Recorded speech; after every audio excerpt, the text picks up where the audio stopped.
එකට ආවේ. සර්විස් එකට. ෆුල් ද නෝමල්? ෆුල්.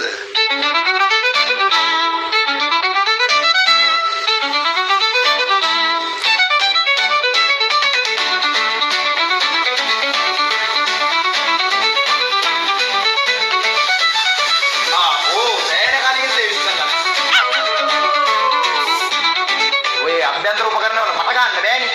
දාගන්න. එන්නේ දැන් කිරිටොයියා වගේ. ඉඩඩියක්.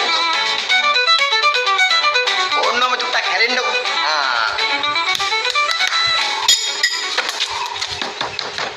හැමතිස්සෙම මොනවා හරි අරගෙන ඇවිද ඉන්න එපා. මොනවා හරි කරන වැඩක් කරන්නත් එපේ. කොහෙද කොයි? කොහෙද ඔයා? කොහෙද ඉන්නේ? මෙහෙට එන්න. මෙහෙම මේ බලලා මේ වාහන වල මොන ප්‍රශ්න තියෙනවද දන්නේ මේ රෝදේ උලන්නේ නැහැ. ගහලා බලන්න මේ ප්‍රශ්න මොනවද කියලා. නෑ මේ වාහන වල එක ප්‍රශ්න තියෙන පුළුවන් බොසා. දැන් මේ රෝදේ ප්‍රශ්නයක් නැහැ. උලන් උඩ තියෙනවනේ. යට විතරයි මේ උලන් බැලලා තියෙන මේ රෝදේ. ඔයා කතා කරන්න ඉගෙන ගන්නවා දන්නෙත් නැහැ. තමුසේව මං අස් කරනවා. දැන් අලුතින් ගෝලියෙක් ගත්තා. ඌ පිළිවෙලට වැඩ කරන් යනවා. ඌ හරියට හදාගෙන තමුසේව මං අස් කළා දානවා. එච්චරයි මම කියන්නේ. එච්චරයි කතාව. මට මහුලක්ද මේ? ඕන්න දැන් වැඩ ටික ඉවරයි. ලොකු බොසාට බිලක් ගෙවාගෙන යන්නකෝ එන. බිල? ඔව් යන්න. දෙයියන්.